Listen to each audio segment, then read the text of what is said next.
15 सालों में एक बार जंगल के राजा और हमारे राजा के बीच करार होता है कि वो लोग एक दूसरे के ऊपर हमला नहीं करेंगे। इस जख्म के चारों तरफ की चमड़ी पथरीली हो गई। इसका कोई तोड़ तो होगा ना महागुरु। उसके लिए तुम्हें बब्बर राजा के बेटे बाल बब्बर की खाल या उसकी पूंछ का एक बार लाना होगा। वनवासियों, इन तीनों ने रानी शेरनी को घायल कर दिया है और बाल बब्बर को मार दिया है। हमें जल्दी से यहाँ से बाहर निकलकर बाल बब्बर को ढूंढना होगा। वही सारी असलियत बता सकता है बब्बर राजा को। ये लीजिए आपका फूल। और ये तुम्हारे बाल बब्बर का बाल।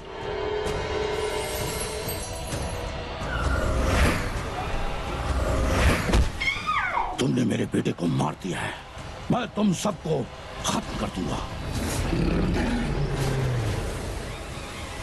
आक्रमण!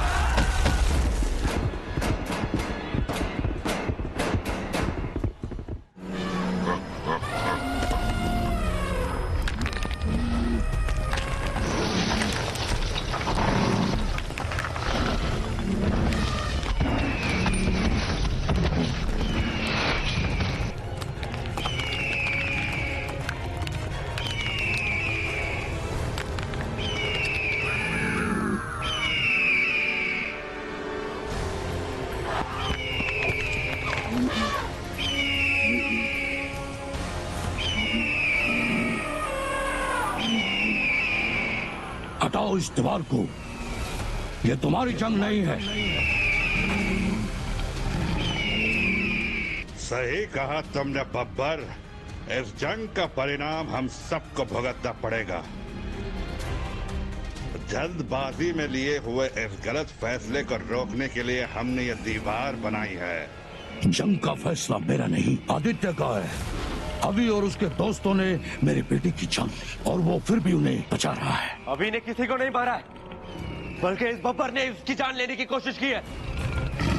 ये बब्बर खूनी है। एक बार ये दीवार हटा दो, फिर मैं बताता हूँ कि मैं क्या हूँ। मैं भी तुमसे डरता नहीं हूँ बब्बर। हटा दो इस दीवार को और हो जाने दो फैसला एक ही बार में।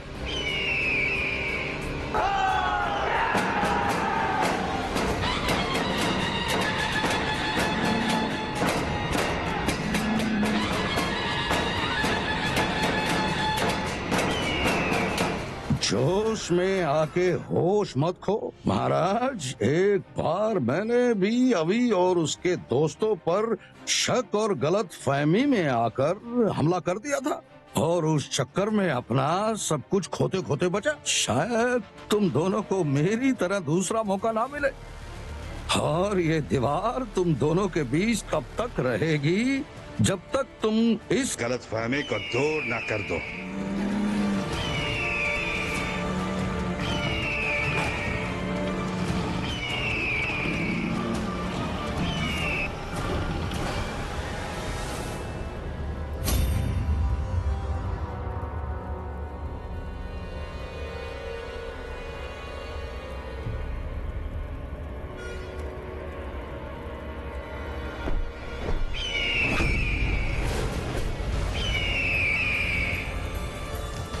बहुत बड़ी गलती कर रहे हो आदित्य तुम। आज तक इंसानों के हर राजा ने जानवरों के साथ शांति संधि का पालन किया है। अगर ये जंग शुरू हुई तो इतने सालों का अमन हमेशा के लिए भंग हो जाएगा। तो क्या करूं? अपने परिवार की बलि चढ़ा दूं?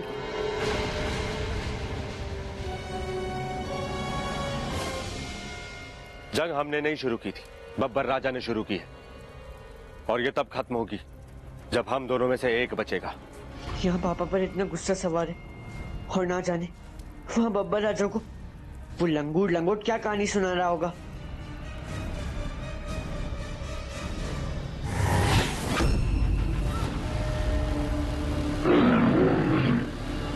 धीरज रखिए महाराज।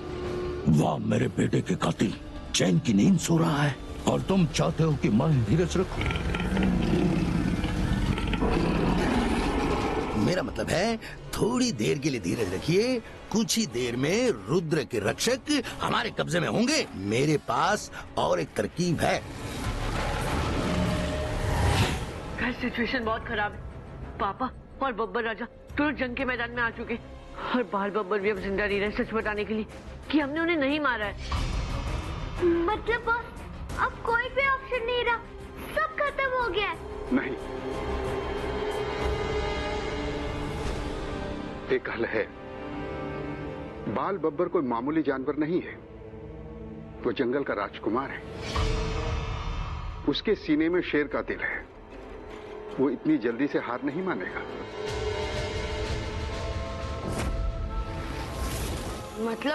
मतलब उसकी सांसें भले ही थम गई हों, लेकिन उसका दिल अभी भी धड़क रहा है।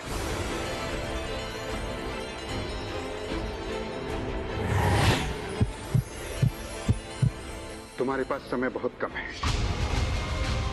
अगर तुम बाल बब्बर को जीवित रखना चाहते हो तो तुम्हें वो दिव्य फल लाना होगा, जिसके रस से कोई भी चोट और बीमारी ठीक हो सकती है। हाँ तो बताइए कहाँ पर है वो फल?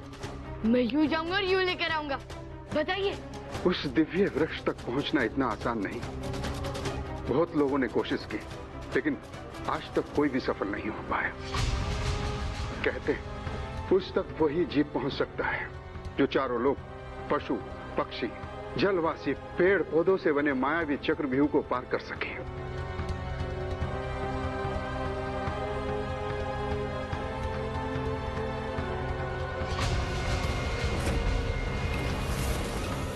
और याद रखो, वो वृक्ष जीवन मृत्यु का दिव्य वृक्ष है। उसे तुम नहीं चुनोगे, बल्कि वो तुम्हें चुनेगा। ये दिव्य वृक्ष का चक्रव्यूह हमें कहाँ मिलेगा महागुरु जी? अगर तुम्हें चक्रव्यूह के द्वार तक पहुंचना है तो तुम्हें उस जगह जाना होगा जहां धरती, आकाश और जल मिलते हैं। मैं तुम्हारे साथ तो नहीं आ सकता, क्योंकि यहां पर आदित्य को मेरी आवश्यकता पड़ सकती है। इस समय आदित्य बहुत गुस्से में है, वो तुम्हें जाने नहीं देगा। सुबह जब वो उठेगा तो मैं उसे बता दूंगा तुम कहां गए हो और क्यों गए। जी चलो।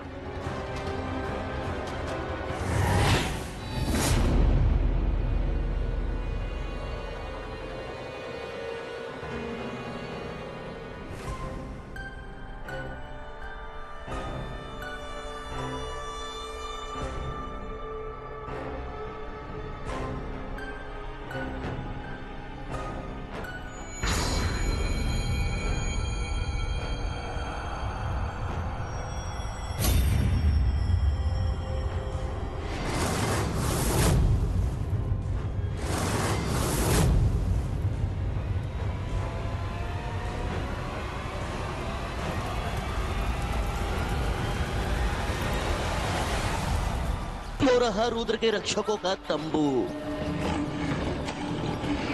उधर ही जाते हुए देखा था मैंने उन्हें। शुक्रिया।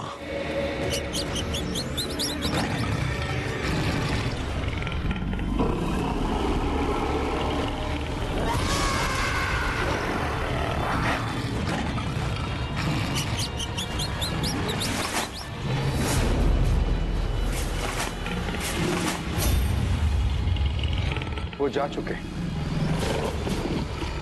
कहां? तुम्हारे बच्चे को बचाने।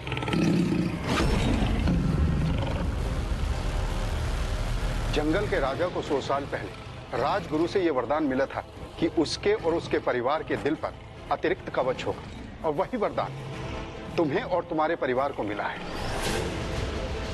इसीलिए बाल बब्बर का दिल अभी भी जिंदा है, लेकिन वो ज्यादा देर तक नहीं। इसलिए रुद्र के रक्षक बाल बब्बर को बचाने के लिए दिव्य फल लाने गए हैं।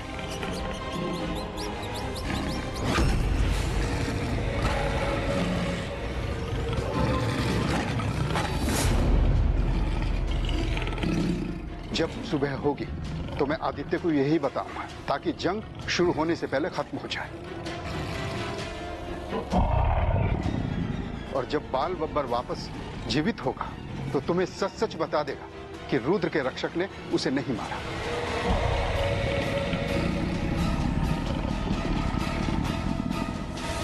अभी के अभी जाके उस शेर के बच्चे को मार देता हूँ। ना रहेगी धड़कन, ना रहेगी उम्मीद, और जंग भी शुरू हो जाएगी। रुको, अभी तुम वहां नहीं जा सकते, क्योंकि बाल बब्बर पर काफी पहरा होगा। अभी तक शक रुद्र के रक्षकों पर है, वैसा ही रहना चाहिए। तुम्हें किसी ने देख लिया तो गड़बड़ हो जाएगी। जाकर तुम रुद्र के रक्षकों को रोको। उनके हाथ पे किसी भी हाल में वो दिव्य फल नहीं आना चाहिए। बस जाओ।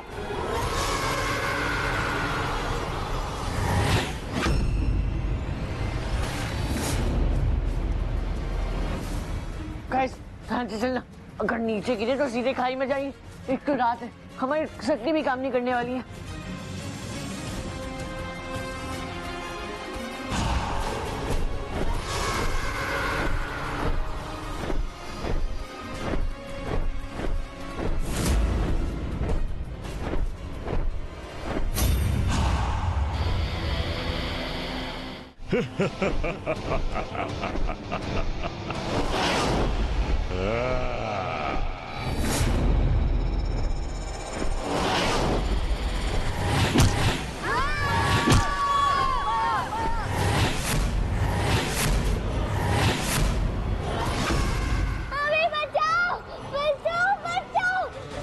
हाँ, मैं कुछ करता हूँ।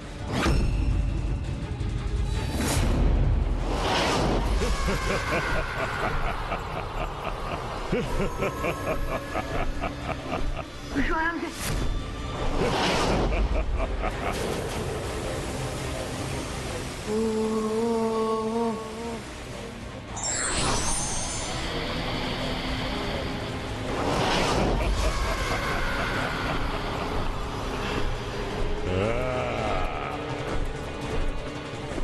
हाथ आगे कर।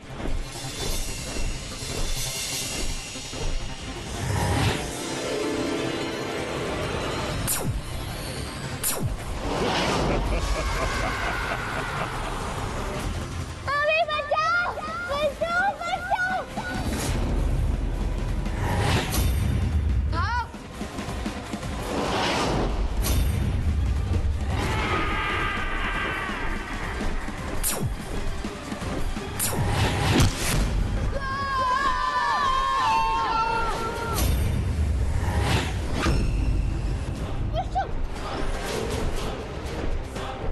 अभी बचाओ। अब तुम्हारा खेल खत्म।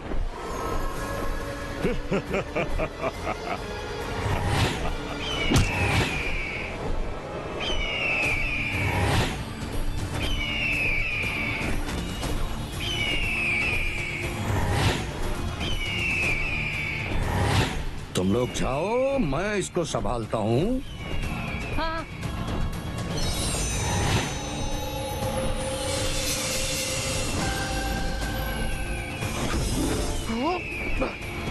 जल्दी कहीं वहां चलो। जल्दी कहीं वहां चलो। तुम लोग ठीक हो ना? जल्दी कहीं आगे चलो। गुरुकाल बैरियन, बैरियन, बम्बासा, नागिन। जी गुरुकाल। योजना बदल गई है। तुम बाल बब्बर को अपने विष से मार दो। याद रहे, कोई तुम्हें देख ना पाए। जी गुरुकाल।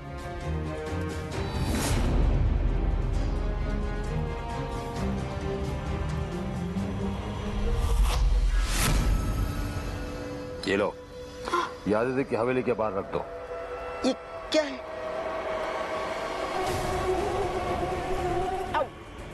ये तो मच्छर है। ये मायावी मच्छर है। इसके सहारे में महागुरु को आज से दूर कर दूंगा, ताकि वो उसे कह ना पाए कि रुद्र के रक्षक आज रात कहां चले गए। जाओ।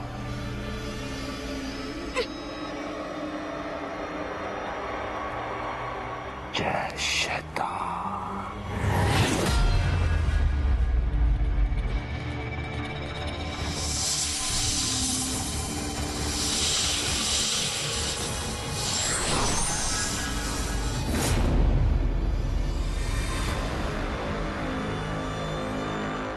अब तुम्हारा खेल खत्म।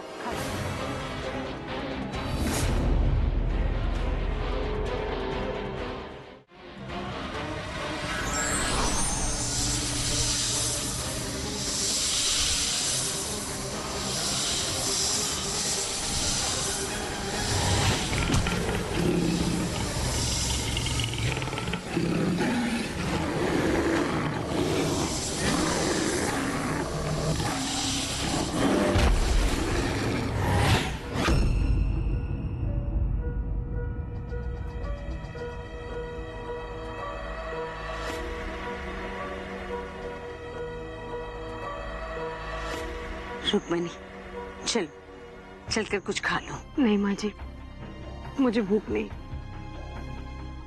पता नहीं आदित्य और बच्चे कहाँ हैं, और जब तक वो वापस नहीं आ जाते मैं कुछ नहीं खाऊंगी। ऐसे कैसे चलेगा? चलो प्लीज।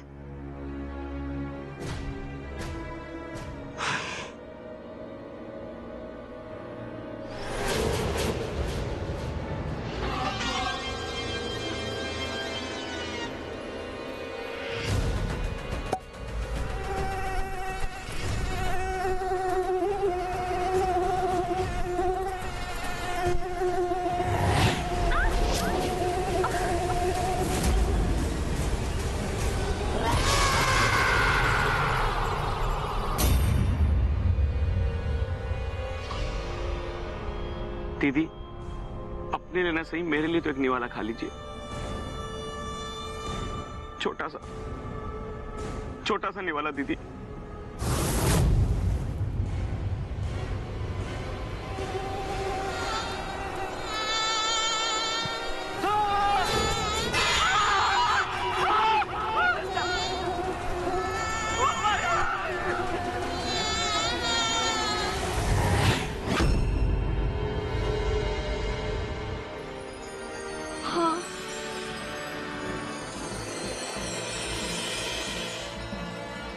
अभी क्या यही है वो दिव्य वृक्ष का चक्रव्यूह जिसके बारे में महागुरु ने कहा था?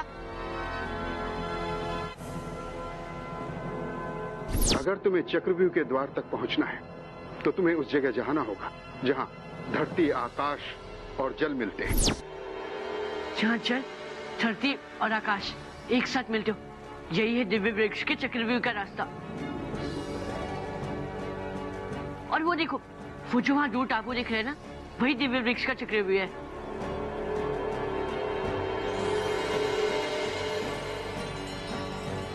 तो फिर देर किस बात की? चलो। अरे विष्णु,